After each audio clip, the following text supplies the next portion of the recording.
And welcome back, guys. I'm your host, DJ. And I'm your host, Sam. And we are on episode 42. 42. Goddamn, episode. You know what that means? You have 41 other episodes to check out. Yes, as always. We are glad to have you guys back. We're back, and yes, this upload is late, but for good reason. You know, we recently came back from my birthday trip, and we had like a little mini weekend getaway. So yeah, we've just been trying to recoup and recover and get back on track with our schedules. And also, the background looks a little crazy right now. It's under construction right now, though. Yes, exactly. We will be adding and getting rid of some things and changing a few aspects of our background. So, stay tuned for that. And what do we have for them today? We are getting into our Japanese myth mashup. Yes, we've been waiting to do another mashup. We haven't done a mashup in like, what, a month or two? Yeah, it's been about a month. Yeah, it's been a minute. And we usually try to do a mashup, like one mashup a month. But I don't know if we did a mashup last month. I don't think we did. I don't think we did, no. Because it was like all spooky season content. So, yeah, this is what we have for today. And before we get into our, Japanese deities, we don't have any dose of the most for today. So we figured we would just give you guys a brief overview of my birthday weekend and kind of just what we did. We'll insert some pictures or videos, just a couple of highlights, I guess, because it was a good time. Yeah, for sure. We went to the Great Wheel. We just walked around downtown Seattle for a minute. It was we were in Seattle. We went to this really good restaurant called 5 Point Cafe. So good, so good, and the vibes were good too. And yeah, we really, like you said, we're just exploring the city. We did go to like a party, a house party. It was 80s, 90s theme. And we took a lot of really fun, cute pictures. And what else did we do? We went to Pike Place Market. We went to the gum wall. Yeah. That was fun. That was really great. I originally thought that they had gotten rid of all the gum on the gum wall. I did too. But no, that's all the same gum for like years and years. So, yeah, it was definitely a different experience though. A lot of things are closed, a lot of things are restricted, but it was still fun nonetheless. And I got to see a lot of loved ones and friends, and that's always a good time. That's always fun. And also, I just want to give a big thank you to everybody that did wish me a happy birthday. Cheers to 23 for me. I'm really excited. It's my Jordan year, so nothing but good shit. Nothing but reaching goals, okay? Sure. And it was my first time there, so I enjoyed it. It was a very special trip. Yeah. So with all that being said, let's get into our Japanese deities. This is gonna be fun. Yeah, I'm excited. So the first one we have is Fujin, god of the wind. He's an elemental deity who carries a bag of wind that moves all the winds in the world. That's pretty cool. Yeah, isn't it pretty dope? You get a wind. You get a wind. And he has an alternate name, which is Futin, which literally translates to heavenly wind.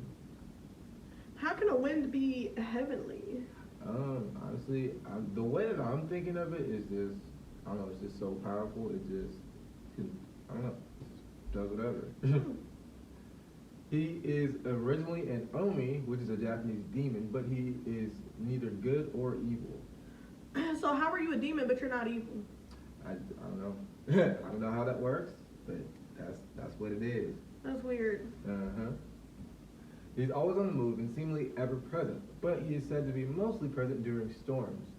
Seeing as how like Japan is known for like their tsunamis and stuff like that, he's usually around when those are going on. Oh wow, okay. He was born from the primordial goddess Izanami's corpse as she lay in the underworld. What's primordial? Primordial is like the first, so she's like a supreme being. Okay.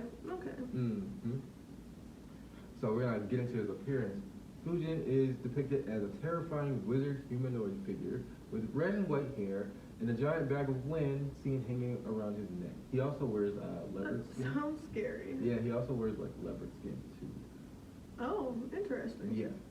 Yeah, he's kind of ugly. He's like, pretty cool.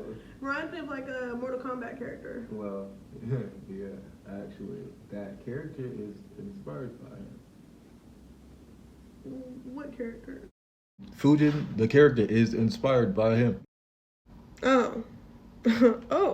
Oh wow. Same thing with Raiden, because he's often depicted with his brother Raiden, who's the god of thunder and lightning, which would be Raiden. Yeah, because okay. Yeah. Interesting. So where the hell did he come from?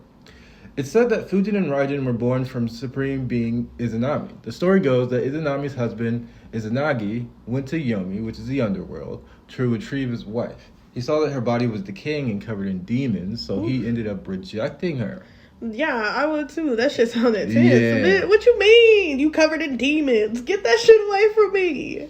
This made her really mad and led to her and the other demons chasing after him, and this caused thousands of demons, including Fujin and Raiden, to escape. Okay. So they're not actually good. They're not good, but they're like, I don't know. It's weird. Or is it like Catwoman? Like good and bad? Yeah. Got a little bit of both. Yeah. Okay. So our next deity is Tsukiyoma, and this is god of the moon. He is the estranged husband to the He is the estranged husband to the sun goddess Amaterasu. I was just about to say it. Amaterasu. And Tsukiyoma was a proud but violent deity. Since his wife represents the sun and he represents the moon, the separation of the two was life-altering, creating day and night. Oh. And that's pretty damn cool. Right. Like, I don't know, just having a story as to, how did day and night, like, happen? I love, like, when we do the mashups, there's always a different origin, like, for the creation of the universe. Mm-hmm. It's always so cool because it's just different, like, which is why we love doing the mashups, because they're all different but they're kind of the same. Yeah, all different cultures have a different way of, like, explaining how shit works.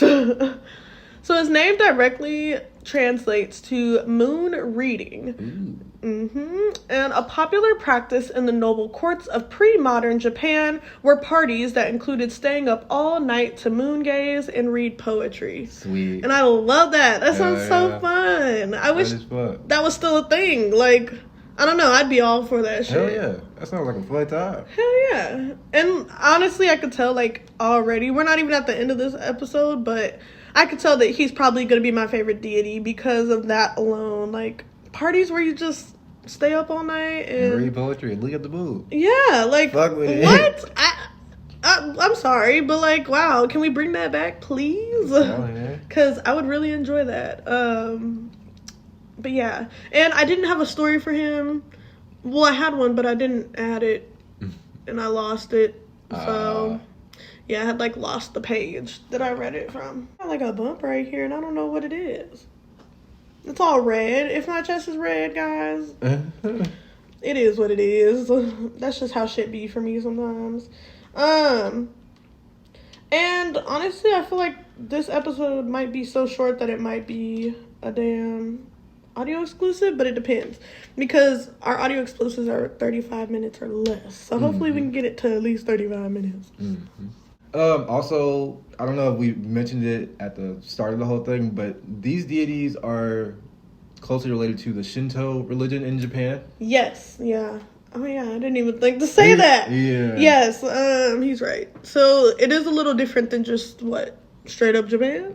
No. Shinto is like the main religion in Japan. Yeah. Oh, I didn't know that. Okay. Yeah. All right. That's why they have so many shrines and temples to pay homage to that religion. And I think the pantheon for Shinto is well over thousands of different gods. So, oh, really? Yeah. Kind of like Hindu, just a shit ton. And the stories are all so intricate and interesting, but we don't have time to get into all of that. Yeah, no, we'd be here for days, hours, months. Yeah, whatever. So to continue on about Tsukiyoma, he firmly believed in keeping order and having proper, social etiquette. But he did not mind breaking his own rules to uphold them. Fair enough. So, I mean, but then again, he's a god. Like, let the man do what what he wants. Do what he wants. He has a shrine for worship in Matsuno Taisha in Kyoto, and he is seen... What? He has his own shrine. Yeah. He is seen as a negative figure in Shinto/Japanese folklore, which is very odd, because, like, I don't really know why. I mean, he's just the god of the moon, but...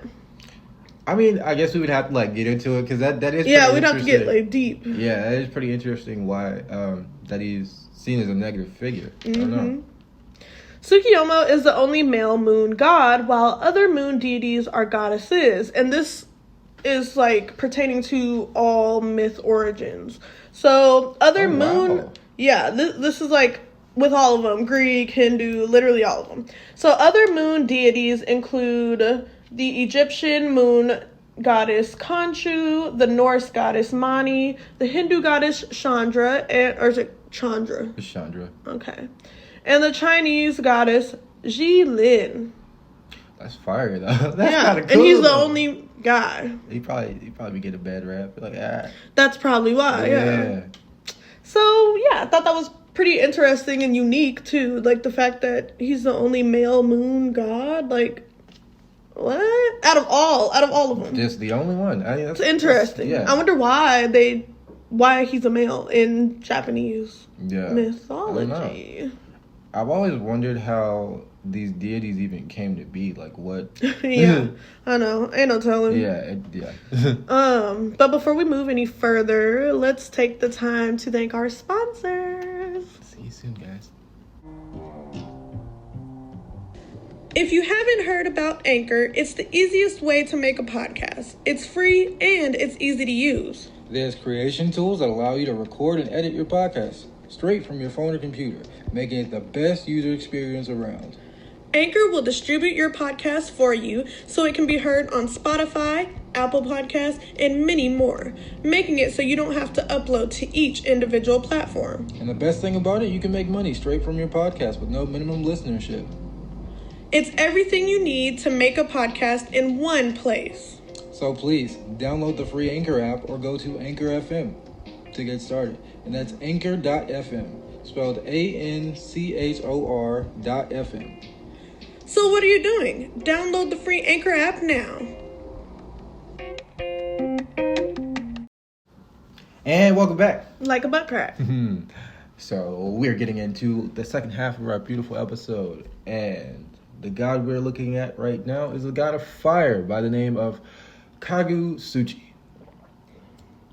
And honestly, I feel like we're doing good with these names this time. yeah, better than I thought we would be doing. Yeah, because we be butchering this shit. And we don't mean to do it on purpose, but we really just suck. These are the podcasts where we can't do words. Pronounce shit, yeah. What is words? What is English? Words? So, to get into Kagusuchi, he is considered a major kami in the Shinto religion. What's a kami? Oh. It's a god. Kami is a Japanese god. Okay. He is seen as the god of volcanoes and fire, and his body formed many of the islands throughout the earth. So, to get into his appearance, his body is surrounded and made of fire, which causes major problems later on. So, in death, there is life. Kagusuchi was the last deity that was created from Izanami and Izanagi. So, he's the baby. His birth was very controversial to the Japanese mythology. He was said to be made of fire and even expel fire from his body. You know who this reminds me of? What's up? Jack Jack. Yeah. From The Incredibles. Like, literally, the scene that just popped up in my head was when he was, on fire. When he was, figuring out his little powers and just, see, some of y'all are too young to remember. His birth burned Izanami so bad that she died. The tragedy enraged his father, causing him to behead Kagusuchi and cut his body, including his genitals. And this separation... God. Yeah. Wait, what? Yeah. He burned his mom? Yeah. His Was she holding him? No, I think she was literally like giving birth to him and like. Oh my God! Oh. And she like literally burned her entire. Oh, like her insides. Yeah. Oh God, that's brutal. Brutal as fuck. Shit. And so this made his father so mad that he cut his head off, well, his entire body, into like 8 different pieces. And it created 8 volcanoes, and his blood created several other gods. Yeah, I don't know. Yeah, I don't know. This shit just don't be making sense, honestly. Ever. But it's cool. How? Like, how do we go from that to that? Like, I don't understand. Yeah. That's interesting, though. And honestly, I wonder what the 8 volcanoes were. I don't know. And what gods? It didn't say. I don't know. Interesting. Actually, no. And one of them is a water god. I forget his name. I think it's Watanabe or something. From a fire god. Yeah. Interesting. Mm-hmm. Okay. So, we're honestly like flying through this shit. I don't know. We usually do our short episodes as audio exclusives, but since we're already filming the video for this, we might still drop it as a video too. You guys might just get a little, a little snack episode. That's, Yeah, we might just give y'all a little a little short stuff episode. Yeah. A little short stuff episode. But if this one is super short, then we will be uploading an FNC like shortly after. So stay tuned to keep your eyes out for that. And we're gonna be in Louisiana. Ooh, that'll be fun. The other LA. Why, bro? What? No, because like Louisiana abbreviations are LA. You don't get it. So our last deity is Ame no Uzume, and she is the Shinto goddess of dawn. She is known for her humor, and she is often credited for creating the performing arts. It's believed that her spontaneous dancing once saved the world from eternal darkness. Hey, that's fire. Right? Shake ass and save the world. Swear to God, literally. Her name is shortened to Azume, usually... Whoa. Her name is usually shortened to Azume, and the Ame in her name means light. So I don't know what the Azume means. Maybe it's just her name. I don't know. Sometimes it doesn't. Maybe. Or like the no. Yeah, I don't know. I don't know. When it comes to like the way that the Japanese, like when they do stuff, I don't know why they. I don't know. I can't even explain it. And it's like broken down into like 3 names, like Ame no Uzume. Mm-hmm. I can't even explain it because there's like dashes. It literally can mean something completely different. Oh wow.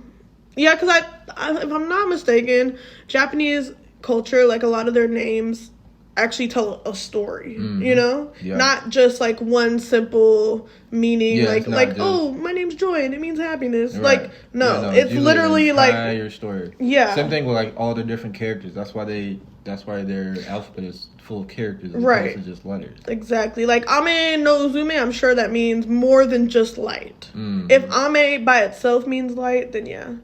Maybe it's like light to night or light to dark. I don't know. Because she represents dawn, which is the transition from day to night. Mm-hmm. So her name can easily translate to the... Oh, here you go. I don't know why the fuck we just had this one. Her name can easily translate to the great goddess, shining Uzume, or the great persuader, and heavenly alarming female. Okay. So, like we said, a little story. What I noticed is that it's not just one iteration of her name. It's like 4 of them, 3, 4. Yeah, so that's kind of what we mean as like it tells a story. And with her name, it seems like it tells a couple stories. I'm telling you. So, yeah. She services Amaterasu, which is the sun goddess, once again, which is also Tsukiyoma's wife. To continue on, she's connected to creativity, potential, and happiness, which are all things associated with sunrise, apparently. Nice. And I had no clue, honestly. I mean, it makes sense. I mean, potential, yeah, because you're starting a new day. You got the potential to do anything. Happiness, I mean, yeah. Creativity, yeah. Yeah, okay, yeah, it does make sense. Because of this, she is mostly shown smiling. Nice. And traditional stories describe her as wearing loose and revealing clothing. She is joyful and unconcerned, and mirrors are associated to her because in Japan, on the East Coast, the ocean reflects the dawn of the sun like a mirror would. Which is why Japan is the land of the rising sun. Yes, and it's so beautiful. Yes. That's just... What the fuck? They in their house. They're on a house party and shit. Oh, it's Ollie in there. He on the drugs. He in the bed. Look at Harlow. Wanna pull up to the party. When you say you around the corner. He trying to see who. Wanna pull up? He trying to see who all gonna be there. Look at him. He said, gotta make sure I'm looking right first. Hold up. Let me get my shit together. So, yeah. I thought that was really cool, though. Because it makes sense. It just literally makes sense. Shit just makes sense. And it's so cool. The way that these deities are set up, it's so cool because being an anime fan, a lot of the anime are inspired by a lot of these deities. So I think it's really cool. Oh shit. His head got stuck. Poor baby. You got an example? Like Amaterasu, for example. I don't. You've never watched Naruto, have you? No, not a fan. Not a fan. I refuse. Okay. But I have a couple examples actually. So Amaterasu can be. Have you ever seen Naruto? Sasuke has this move that he uses that's called Amaterasu. Oh really? Yeah. Oh wow. Okay. And he also has like a final form which is called what the fuck is it called? It's a I always forget what it's called. Anyway, but he has a move called Amaterasu, and so there's that. And then there's the names for, let's see, actually even Kagusuchi, the god of fire. So Sasuke also has this move that he breathes fire. So it's a homage to the god of fire. Yeah. That's cool. Yeah. And I don't know, I feel like it brings more meaning to their work because it is rooted and tied into their beliefs, which is interesting and unique, honestly. Oh, baby. So, yeah, that's our 4 Japanese deities. Yeah. And now we get into our wind down. Oh, yeah. Yes. And we only have a couple of wind down questions, so let's knock them out. Question number 1. Do any of these deities sound familiar? No. Yeah. I'd say like 2 of them. And one of them wasn't even like in our list. The Amaterasu and Fujin. Yeah, well, I think Fujin, yeah, it sounds familiar because of Mortal Kombat. But other than that, no. Like, I didn't know that that's what it was from, either. I mean, but it makes sense. Fair enough. The second question is, which deity is your favorite out of all the ones mentioned from today? And definitely, I gotta give it to Tsukiyomi. Sweet. I'd say my favorite, definitely Fujin. And it's not even because of Mortal Kombat. He just seemed like fun. That is pretty cool, though. Hell yeah. Bag of wind. Hell yeah, that's fire. Yeah. I get it. It's fire. But it ain't. Right. It's wind. Exactly. You got any other questions? Okay. Okay, fuck that. Who is your favorite deity out of all the ones that we've covered? Like, any origin, any deity, all of them. Like, who was really just the coolest to you? The coolest. It's hard to remember some of their names. There's so many. And they so hard. Yeah, they're not easy. I would say my favorite one is the one that I did from Hindu. It was the one she was super beautiful. I think she was I forget her name. It's one of my gods from the Hindu Mashup. Actually, all the ones that I picked from that one I like all of those. Yeah, the Hindu was just fun too. Yeah. I would say, Cause me personally, I haven't explored the Hindu gods like that. So to actually do an episode on it taught me a lot. So I enjoyed it. Yeah, and I would say I don't know, but I really enjoyed my Deities from Celtic. Oh yeah, those were. That cool. was fun. I don't remember which ones I did, but the one where he has the flute and he's like the horned god or whatever. The one that like basically plays people to their death. Yes, I forgot his name. I thought that was really cool. I'm trying to think who else. And of course, I love Bastet from the Egyptian. For sure. I just love Bass. Like, that's just it. But yeah, I think that's it. Do we have any kind words for today? We haven't done kind words in a minute, I feel like. Make sure you're drinking water. Stay hydrated. Yeah, I got mine right here. We're not drinking today. We're drinking agua. Just stay hydrated. Stay hydrated, stay healthy. And my kind words would be, don't stop believing in yourself. Definitely always support what you do. Always be your own number one fan. And I say this all the time. But, like, I don't know. Just me doing schoolwork right now and me taking double classes. This is my first time taking double classes since I've been in university. And I didn't think I could do it. But I'm on, like, week 2 and I'm still hanging in there strong. So, yeah, it's, you know, it's not impossible. And if you believe in yourself, you can get it done. Honestly, nothing's impossible, bro. Yeah. Except for flying cars. I mean, it's impossible right now. That shit possible too. They just ain't doing it right now. Yeah, that's true. So yeah, that's all we have for you guys for today. This was episode 42. Once again, this one is definitely shorter than usual, but nonetheless, just as good. For sure. Because you're chilling with us. You're getting deeper than most. It's deeper than most. I mean, what more could you ask for? Exactly. So with that being said, I've been your host, DJ. And I've been your host, Sam. Keep loving, keep watching, keep supporting. Catch us next time on Deeper than most.